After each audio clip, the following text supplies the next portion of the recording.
Hey everyone, Jim Coventry from RotoWire here with today's NFL news and notes from a fantasy football perspective. Today was a major cut down day in the NFL as teams set their rosters to 53 men. Let's break down today's news and notes. So the headline story today is the 49ers quarterback room. As most of you may have heard, Jimmy Garoppolo agreed to a restructured deal, significantly lowering his salary and providing a no trade clause. I didn't think it was even a possibility about a restructure, so I assumed that Garoppolo would get let go and then go to another team. But this deal makes sense for both teams. For the 49ers, especially if Trey Lance has to miss time, Garoppolo allows them to run their offensive system, primarily the one from last year. I'll explain that in a minute. And they know they can win games. They do win when Garoppolo is on the field. So that's a good thing. But the concern here is that I believe that Jimmy Garoppolo, having been a veteran starter there for so long, he probably has a number of players on the team that are loyal to him. And if Trey Lance has struggles, I could see that causing some internal conflict with the locker room. Don't know what's going to happen. I don't know how strong it is in that locker room, but that's certainly something that could be problematic, especially if the 49ers go on a short losing streak and, in the squad that really wants to compete for the Super Bowl. But look, based on how the 49ers have handled the entire offseason, I really believe they are all in on Trey Lance. Look, they gave up a lot of draft capital to get him, and they're already in the second year of his rookie deal. So when you look at it that way, that rookie deal is going to start drying up. You lose this year if he was the backup. Now you go into year 3, and all of a sudden those valuable years can be lost. And then if you don't know what you have, further problems. So you've heard me talk about this probably before. Look, Kyle Shanahan has had the entire offseason to craft this offense around the skills of his young quarterback. It's not going to be the exact same system that Jimmy Garoppolo ran. Jimmy Garoppolo wasn't mobile. Jimmy Garoppolo didn't often push the ball or drive the ball downfield. Not that he couldn't throw deep. He certainly could, but not to the level of Trey Lance. And I always liken this version of the offense, what I expect to be back when Kyle Shanahan coached Robert Griffin III in 2012. You frequently hear me say he would get Griffin on the move. They used the pistol with the running back aligned next to the quarterback. They would use RPO, run pass option. And frequently with the scheming that Shanahan's always does, receivers get wide open downfield. Remember Aldrick Robinson, a name we didn't hear a lot, but when he was in that office with Shanahan, he and Pierre Garçon were frequently running wide open, catching deep passes from Griffin. Now, so in this offense, Shanahan is going to use Lance in the RPO game. Lance will run at times. Sometimes he'll pull the ball back and do a reverse bootleg. And if the defensive linebacker on the opposite, the weak side, doesn't go along, and hold the play, Lance is going to crush them in the running game. But that hesitation by the linebacker is going to be critical because Elijah Mitchell, look, he ran that system, the zone run system, to perfection last year. But the problem was defenses didn't have to worry about Garoppolo running. So they were able to keep the linebackers in tight. Mitchell took a lot of big hits.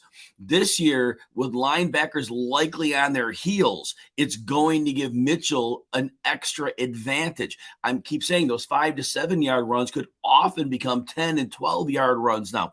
Mitchell is in a much better situation. I also think due to the defense not honing in on Mitchell, and again, having to be slightly hesitant, and also worried about the downfield passing game, I think that Mitchell isn't going to take the number of big direct hits that he had been taking. So I think I got to turn this phone on. I'm sorry. So anyway, I do think that's going to be problematic. So we have to look at Mitchell that way. I think he has a huge upside that people are not looking at right now. All right. The other player who benefits, I believe, is Brandon Ayuk. We talked about the ability of Trey Lance to throw the ball deep off the RPO, off the boot action, and throwing the ball downfield.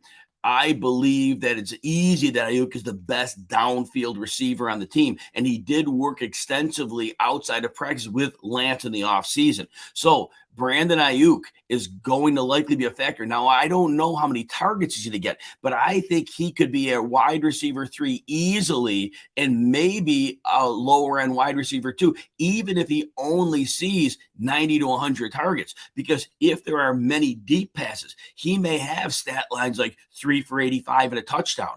Those could be stat lines we see with some level of frequency. There may be games where he gets more targets, but I think based on his role in the offense, we have to look at it that way. Volume may not be needed. Now, the concern with Trey Lance is that the short-term accuracy, short intermediate area, we're not quite sure. We were a little worried about from a scouting perspective, and maybe he doesn't have an issue in it. Maybe he does, but we have to look at it now and say, how will he mesh with Deebo Samuel?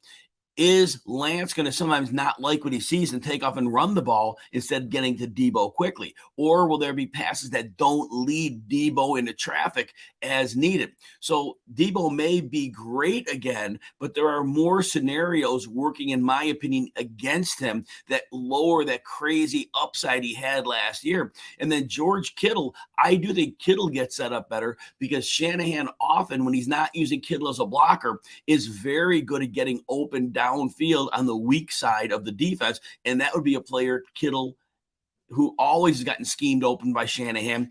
But again, how much is Kittle going to block? And that's always a worry with him. Was he going to have weeks where he doesn't get any targets? So Kittle, I think, is the same fantasy player he was. There's the injury concern, but there's also that inconsistency because he's such a good blocker. Now, if Garoppolo at some point would get back into favor, then again, and I know Brandon Ayuk did quite well down the stretch with Garoppolo last year. But again, I think if he gets in, then I think Deebo Samuel is back to being, where he was last year, because that's a sweet spot for Garoppolo.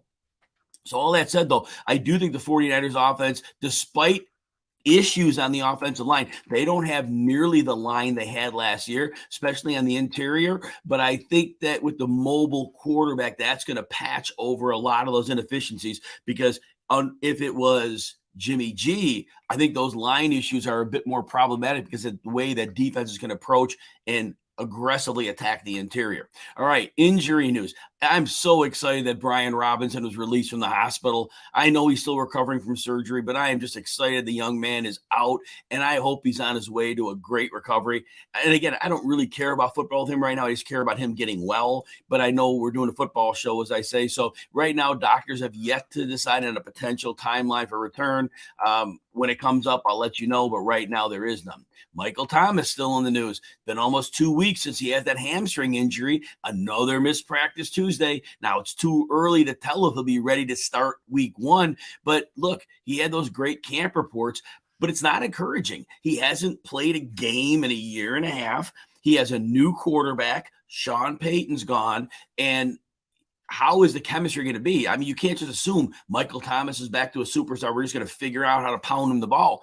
Jameis Winston has probably been building a rapport with his other receivers. And so it may not be that Thomas is anywhere near a target hog. I'm not saying it won't happen, but look, if he's gotten along well with Jarvis Landry and Chris Olave and throwing a Kamara out of the backfield on occasion, Michael Thomas may be really, really good right now, but he may be more of an 80 target guy, maybe a 90 target guy, instead of that guy that was getting 150 or more targets in his heyday. Again, not playing for so long, I do have concerns.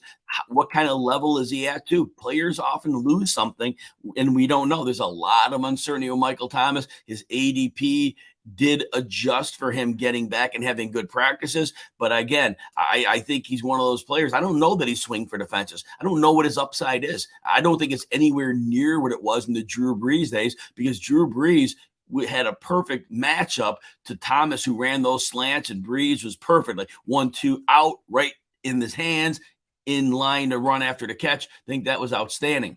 All right, Greg Dulcich is next. Not only did he miss most of camp and all the preseason games with a hamstring injury, he's now going on the IR for 4 games. Now, the Broncos site said that they expect him to be ready to play in week 5. But look, I understand that they want to run 2 tight end sets, which would be great for Russell Wilson. They usually will force one less defensive back on the field. That'll allow Wilson to click better with his receivers and his downfield acumen. But here's the problem. If you're looking at Dulcich as a fantasy contributor, think of how few rookie tight ends come in and contribute. He has missed an entire camp building chemistry with his quarterback, and now he's out 4 more weeks. It's very easy to see where Dulcich is not any type of factor at all this season. And, that could be very problematic because if the offense gets going and Albert Okwuegbunam comes out as the receiver, they get a blocking tight end in there, and the offense is humming.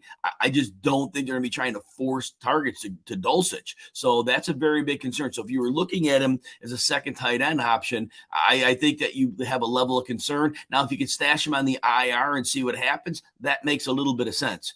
Byron Pringle is next. He's been out since August 6th with a quadriceps injury. And we don't have any update as to how he's recovering, how he's coming along. But just like I said with Michael Thomas, this is a different player, obviously different level of talent, but he hasn't gotten work with Justin Fields. Come over in a free agent signing. They did some OTA work, great, but he really hasn't done any work during camp, very, very little. So I don't know what the chemistry would even be like. And look, Equinemius St. Brown had a good camp. Dante Pettis is on the team. He had a good camp. Even Tajay Sharp, who's hurt now, they all had good camps. It's very possible that all 3 of them are better than Pringle. It's possible. Pringle's faster, but it's possible they're better. So right now, I used to like Pringle as a 20-something round pick, in best ball leagues.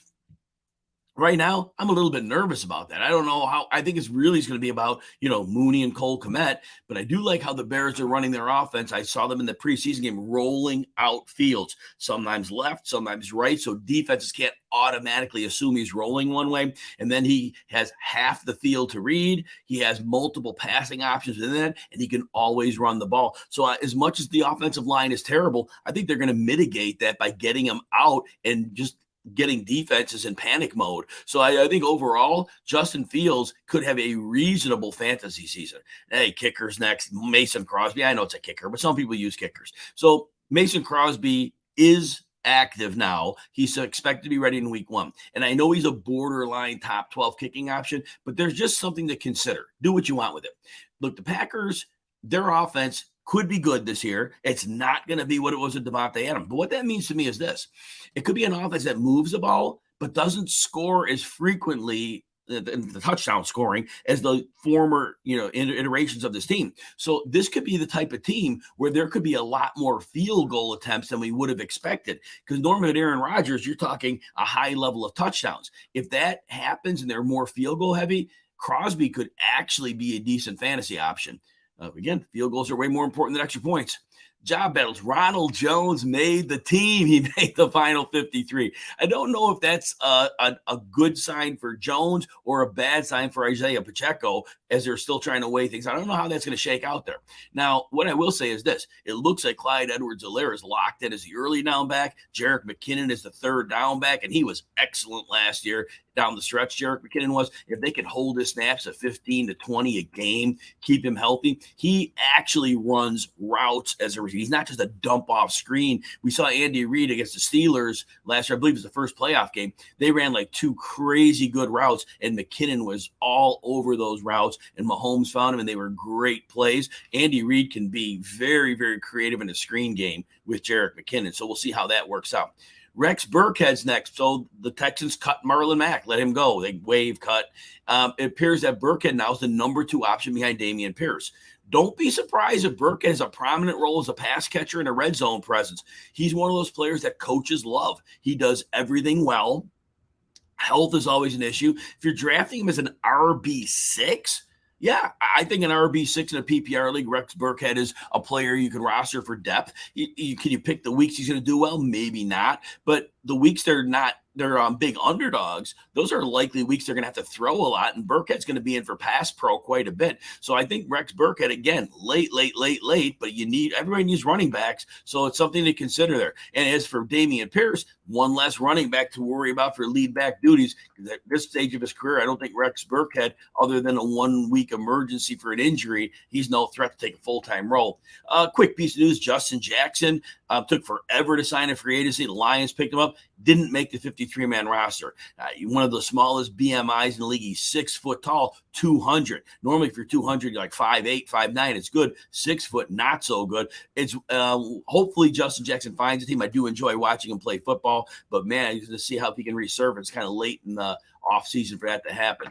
All right, I don't see any questions tonight. Hopefully some people are listening along, but since there are no questions, I will go. Everybody have a wonderful rest of your day, and we will talk soon.